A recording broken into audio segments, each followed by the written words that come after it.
Now, back when I had a real job, I used to work with a lovely guy called Jeffrey, older guy. And he would have issue with the senior person in the business, a lady, and she was famous for ignoring people, not getting back to them, just not putting her name on anything.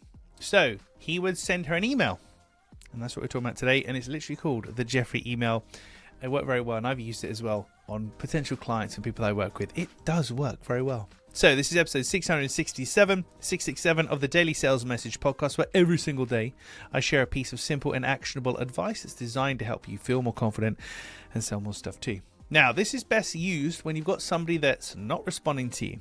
They're not responding. They're not doing anything at all. They're ignoring you. I used to call it default action. Now, thanks to a good client of mine, I call it the Jeffrey email. And it goes a little something like this.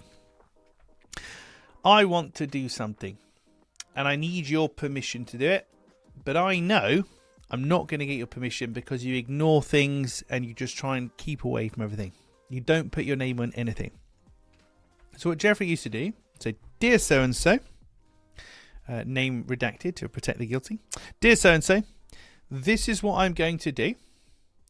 If you don't like it, let me know. And he'd hit send.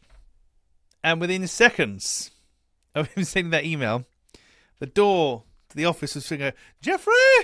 Out she would come and have a chat with him. Very intense chat. But he got what he wanted. He got her attention. He got a response ultimately. So how can you use this in your own business? So the default action email, the Jeffrey email, is saying, look, if I don't hear back from you, I'm going to do this. If you're not happy with that, please respond. It's best used for colleagues and people that you're already in communication with. You can't really use it in cold outreach necessarily, because if they haven't even seen your other emails, then it's going to fall on deaf ears. But if you're interacting with somebody and they go cold and they disappear, you could send them an email and say, hey, James, hope you're well. Just to let you know, I'm going to close your inquiry on our system because I don't think you're that bothered anymore about having a clear sales message. If you are, then let me know. But if not, I'm going to bin it on our system. Thanks very much for your time. There we go. Now that gives James the opportunity to actually respond to that message. Oh, no. Still interested. Where are you going? But it elicits a response. Or internally with this particular person, Jeff would say, I need to do this. And he knew he wouldn't get their permission or their buy-in. So he would put it in writing and tell them, I'm going to do this. If you don't like it, please let me know. Otherwise, I'm going to presume you're happy for me to go ahead.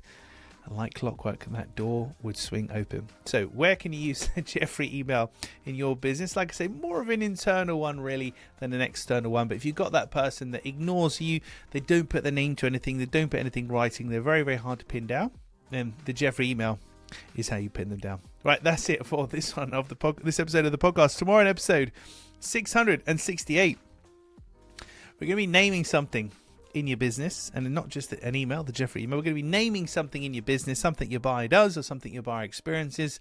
We'll put a name to it and I'll explain more about what that means in tomorrow's episode and how you can use that. In the meantime, thank you for listening or watching all the way to the end and just entertaining my seriously in-joke hilarious stories about the Jeffrey email. I'll catch you tomorrow for another exciting edition of the Daily Sales Message.